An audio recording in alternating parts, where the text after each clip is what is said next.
Chapter 11. Acting in the Certain Way. Thought is the creative power or impelling force which causes the creative power to act. Thinking in a certain way will bring riches to you, but you must not rely upon thought alone, paying no attention to personal action. That is the rock upon which many otherwise scientific, metaphysical thinkers meet shipwreck, the failure to connect thought with personal action. We have not yet reached the stage of development, even supposing such a stage to be possible, in which man may create directly from formless substance, without nature's processes or the work of human hands. Man must not only think, but his personal action must supplement his thought. By thought, you can cause gold in the hearts of the mountains to be impelled toward you, but it will not mine itself, refine itself, coin itself into double eagles, and come rolling along the roads, seeking its way into your pocket. Under the impelling power of the Supreme Spirit, men's affairs will be so ordered that someone will be led to mine the gold for you. Other men's business transactions will be so directed that the gold will be brought toward you, and you must so arrange your own business affairs that you may be able to receive it when it comes to you. Your thought makes all things, animate and inanimate, work to bring you what you want. But your personal activity must be such that you can rightly receive what you want when it reaches you. You are not to take it as charity, nor to steal it. You must give every man more in use value than he gives you in cash value. The scientific use of thought consists in forming a clear and distinct mental image of what you want, in holding fast to the purpose to get what you want, and in realizing with grateful faith that you do get what you want. Do not try to project your thought in any mysterious or occult way, with the idea of having it go out and do things for you. That is wasted effort and will weaken your power to think with sanity. The action of thought in getting rich is fully explained in the preceding chapters. Your faith and purpose must positively impress your vision upon formless substance, which has the same desire for more life that you have.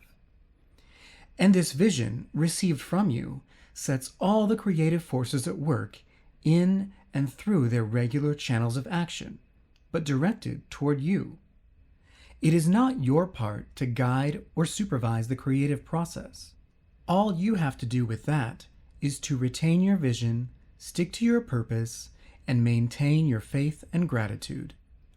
But you must always act in a certain way, so that you can appropriate what is yours when it comes to you, so that you can meet the things you have in your picture and put them in their proper places when they arrive. You can really see the truth of this. When things reach you, they will be in the hands of other men who will ask an equivalent for them. And you can only meet what is yours by giving the other man what is his. Your pocketbook is not going to be transformed into a Fortunatus's purse, which shall be always full of money without effort on your part. This is the crucial point in the science of getting rich, right here, where thought and personal action must be combined. There are very many people who, consciously or unconsciously, set the creative forces in action by the strength and persistence of their desires, but who remain poor because they do not provide for the reception of the thing they want when it comes. By thought, the thing you want is brought to you. By action, you receive it. Whatever your action is to be, it is evident that you must act now. You cannot act in the past, and it is essential to the clearness of your mental vision that you dismiss the past from your mind. You cannot act in the future, for the future is not here yet, and you cannot tell how you will want to act in any future contingency until that contingency has arrived. Because you are not in the right business or the right environment now, do not think that you must postpone action until you get into the right business or environment. And do not spend time in the present taking thought as to the best course of action in possible future emergencies. Have faith in your ability to meet any emergency when it arrives. If you act in the present with your mind on the future, your present action will be with a divided mind and will not be effective. Put your whole mind into present action. Do not give your creative impulse to original substance and then sit down and wait for results. If you do, you will never get them. Act now. There is never any time but now, and there never will be any time but now. If you are ever to begin to make ready for the reception of what you want, you must begin now. And your action, whatever it is, must most likely be in your present business or employment, and must be on the persons and things in your present environment. You cannot act where you are not. You cannot act where you have been. And you cannot act where you are going to be. You can only act where you are. Do not bother as to whether yesterday's work was done well or ill done. Do today's work well. Do not try to do tomorrow's work now. There will be plenty of time to do that when you get to it. Do not try by occult or mystical means to act on people or things that are out of your reach. Do not wait for a change of environment before you act. Get a change of environment by action. You can so act upon the environment in which you are now as to cause yourself to be transferred to a better environment. Hold with faith and purpose the vision of yourself in the better environment, but act upon your present environment with all your heart and with all your strength and with all your mind. Do not spend any time in daydreaming or castle building. Hold to the one vision of what you want and act now. Do not cast about seeking some new thing to do or some strange, unusual, or remarkable action to perform as a first step toward getting rich. It is probable that your action, at least for some time to come, will be those you have been performing for some time past. But you are to begin now to perform these actions in a certain way, which will surely make you rich. If you are engaged in some business and feel that it is not the right one for you, do not wait until you get into the right business before you begin to act. Do not feel discouraged or sit down and lament because you are misplaced.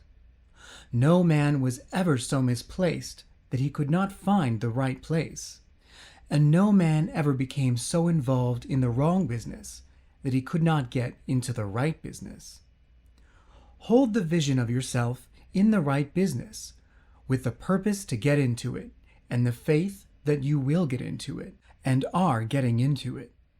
But act in your present business.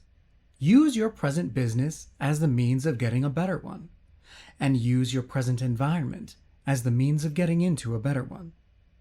Your vision of the right business, if held with faith and purpose, will cause the Supreme to move the right business toward you, and your action, if performed in a certain way, will cause you to move toward the business. If you are an employee or wage earner and feel that you must change places in order to get what you want, do not project your thought into space and rely upon it to get you another job. It will probably fail to do so.